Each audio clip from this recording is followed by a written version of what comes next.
않고 발생하는 어린이 화상사고.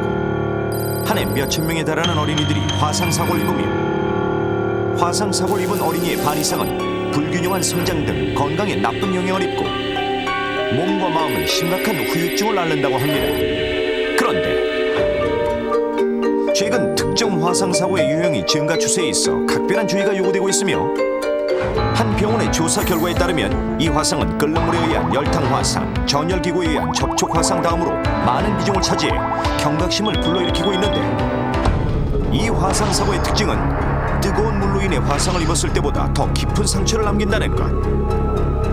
그렇다면 다음 중 열탕 화상, 접촉 화상 다음으로 많은 비중을 차지하며 최근 증가하고 있는 이 화상의 유형은 무엇일까요? 정답은 하나, 나머지는 모두 지워주십시오. 가스레인지 불꽃에 의한 화염 화상, 러닝머신에 의한 마찰 화상, 전기밥솥에 의한 전기 화상, 실험실 약품에 의한 화학 화상, 환경 오염으로 인한 방사능 화상, 전기 콘센트로 인한 전기 화상. 선택, 지워야 산다. 이번에는 저희들 MC들이 봐도 좀 어렵습니다. 생소한 화상들이 요인들이 많이 나와 있어요. 열탕 화상, 접촉 화상 다음으로 많은 비중을 차지하는 네. 어린이 화상입니다. 자, 수학이 들어주시고요. 마찬가지로 김종민 씨부터 정답이 아닌 틀린 답을 지어 나가시면 되겠습니다. 이번에도 어떻게 6개 중에 정답이 눈에 띄시나요? 이번엔 정말 보입니다. 아, 정말 왔어요? 예. 자, 그러면 다른 분들이- 김종민 씨가 예. 좀 큰일 해주세요. 알겠습니다. 일단 제일 어려운 것부터 제가 지워보겠습니다. 런닝머신에 의한 보세요. 야, 우리는 그렇게까지 바라질 않아요. 딴 거 하겠습니다. 전기 콘센트로 인한 야. 아니야. 제가 보기에 이게 왜 정답이 김종민 씨가 뭐라고 말만 하면 여러분들 그러십니까?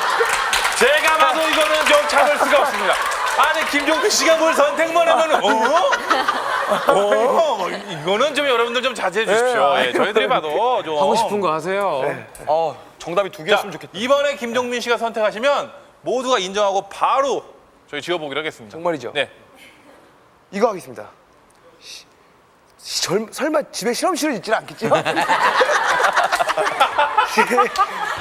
실험실 약품에 의한 화학 화상. 실험실 약품에 의한 화학 화상.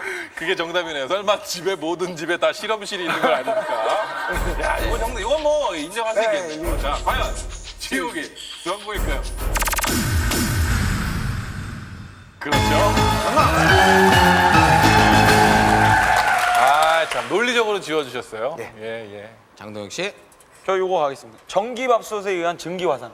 전기밥솥에 의한 증기. 이거 김용민 씨. 정말 안 돼요. 예?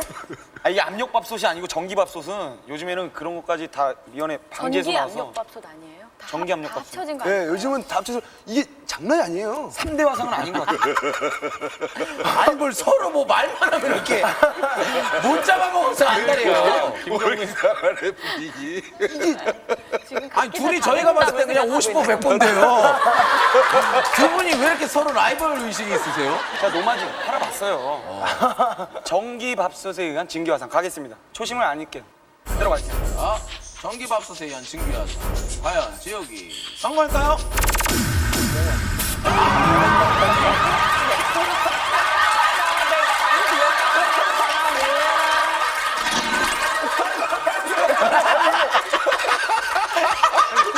무슨 할 말이 있어?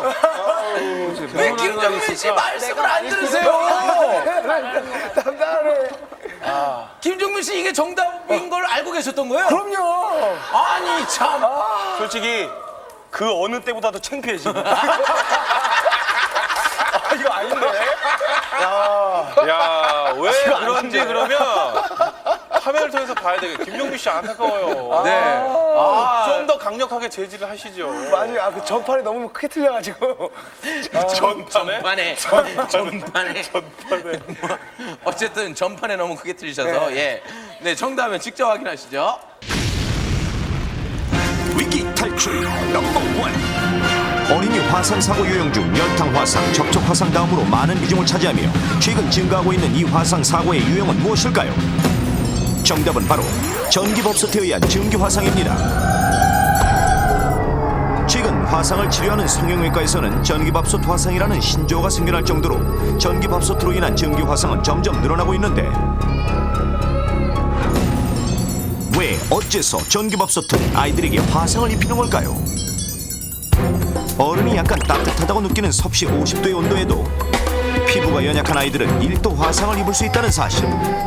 그런데 취사 중인 전기밥솥에서 나오는 증기의 온도는 측정 결과 무려 섭씨 약 82도.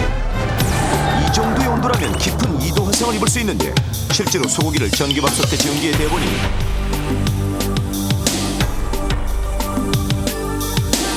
이렇게 금세 익고 말았습니다. 게다가 압력밥솥의 경우 증기의 압력이 더 강해 연약한 아기 피부에 더 큰 상처를 입힐 수가 있는데, 아이들에게 증기 화상을 입히는 것이 비단 전기밥솥과 압력밥솥뿐일까요? 물론 그렇지 않습니다. 요즘 집집이 엄마들이 꼭 사고 싶어하는 전기 제품 1순위인 스팀 청소기, 옷에 열판을 직접 빌지 않아도 옷이 다려지는 스팀 다리미, 쉽고 간편하게 맛있는 커피를 끓이는 커피포트, 이렇듯 점점 편리해지는 생활과 더불어 우리 생활 속에서 필수품이 되어가고 있는 각종 스팀 전기 제품들. 그런데 스팀 청소기에서 나오는 증기 온도는 무려 100.7도, 스팀 다리미의 증기는 105.4도, 커피포트 역시 100도를 넘는데, 스팀 전기 제품의 증기가 이렇게 하나같이 뜨거운 데는 이유가 있습니다.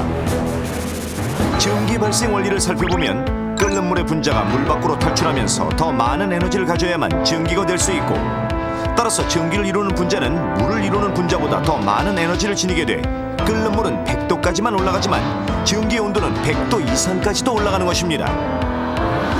이렇게 뜨겁고 위험한 증기에 어째서 아이들은 자주 화상을 입는 걸까요? 제작진은 한 가지 실험을 해봤습니다.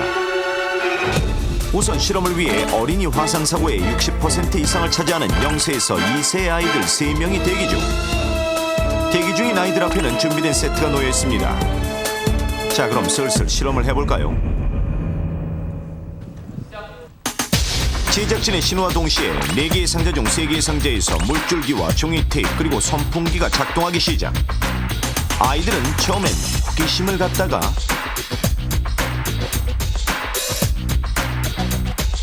이내 딴청을 피우기 시작합니다. 엄마가 한번 가보라고 등을 떠밀어도 꿈쩍도 하지 않는 아기들. 그런데 이때 남은 한 개의 상자에서 특수 효과용 연기가 나오기 시작. 아기들의 관심이 다시 세트 쪽으로 향하는데, 딴청을 피던 아기들의 시선이 온통 연기를 향해 있습니다. 그리고 서서히 세트 쪽으로 다가가는 한 아기. 아장아장 걸어 연기가 나오는 상자로 곧장 다가갑니다. 그러더니 직접 손을 뻗어 연기의 감촉을 느껴도 보는 아기. 그런데 선풍기며 종이 테이프며 물이며 다른 것엔 관심도 없던 아기들이 어째서 유독 전기와 비슷한 모양의 연기 효과에만 관심을 보인 것일까요? 물이나 돌아가는 선풍기, 종이 등은 아이들이 생활 속에서 접촉 빈도가 높은 것들입니다. 근데 여기서 보이는 스모그는 그렇지가 않죠. 아이한테 이것이 뭔가 하는 호기심을 유발하게 되고 이것에 대해서 알고자 하는 행동을 하게 되는 겁니다. 근데 아이들이 이런 학습하는 행동들은 물거나 빨거나 던지고 하는 행동을 하게 되는 것인데, 아이들이 이런 것에 대해서 이 증기가 뜨거울 거다, 아니면 화상을 입을 거다라는 것을 알지 못하게 되고 알고 싶다는 의욕이 더 앞서기 때문에 그냥 손을 뻗게 되는 행동을 하게 되는 것입니다. 어른은 뜨거운 곳에 손을 댄 순간 반사적으로 즉시 손을 떼지만, 반사신경이 발달되지 않은 아이들은 뜨겁다고 느껴도 그 즉시 손을 떼야 한다는 행동으로 이어지지 않습니다. 게다가 또 한 가지, 사람의 피부는 똑같은 온도의 증기보다 물을 더 뜨겁다고 느끼기 때문에 미처 증기의 뜨거움을 인식하지 못하고 더 깊은 화상을 입는 것입니다. 이렇듯 스팀 전기 제품 증기의 높은 온도, 아이들의 학습 욕구와 느린 반사신경, 그리고 물보다 덜 뜨겁게 느껴지는 증기의 특성이 합쳐져 아이들이 심각한 증기 화상을 입게 되는 것. 이런 증기 화상의 특징은 끓는 물에 데웠을 때보다 넓은 부위에 심각한 2도 화상, 3도 화상으로 이어질 확률이 높고, 특히 전기밥솥 전기화상을 가장 많이 입는 손의 경우 관절이 많고 정교한 동작을 하는 부위로서 나중에 관절을 마음대로 움직이지 못하거나 손가락이 붓고 손바닥을 펴지 못하는 등 영구적인 후유증으로 이어지는 경우가 많다는 것입니다. 그렇다면 이렇게 아이들에게 치명적일 수 있는 전기화상을 입었을 때는 어떻게 해야 할까요? 아이들이 전기화상을 입었을 때는 즉시 흐르는 물로 상처 부위를 씻어 열을 식혀줘야 합니다.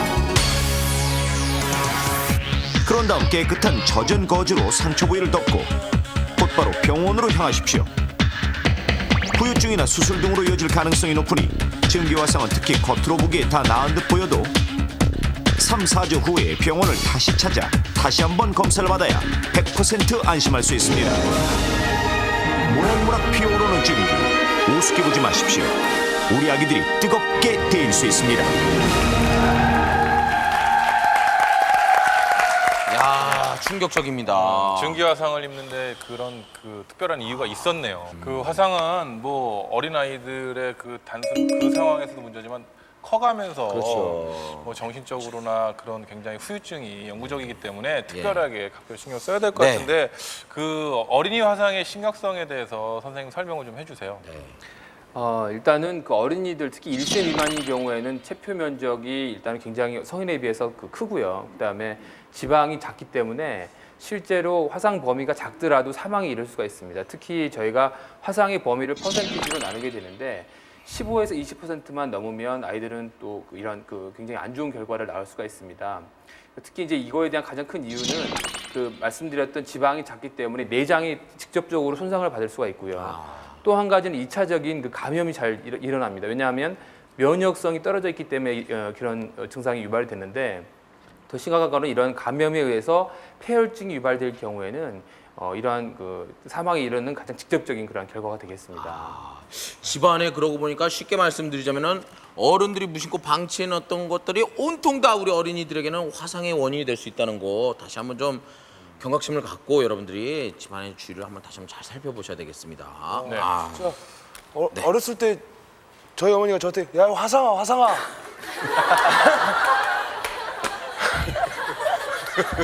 예, 끝까지 말씀을 좀 해주시죠. 예. 어렸을 때 그러니까 일단 1막은 끝났어요. 일단 화상아 2막은 어떻게 됩니까? 예. 엄마가 엄마가 김종민 씨한테 야 이 화상아 네, 2막 인생 김영민 씨 인생 2막 그래서 그게 어떻게 됐나요? 아니 그런 화상이 아니라 정말 교훈적으로 풀어주셔야 돼요. 그랬는데 그런 화상은 마음의 화상이라는 거죠.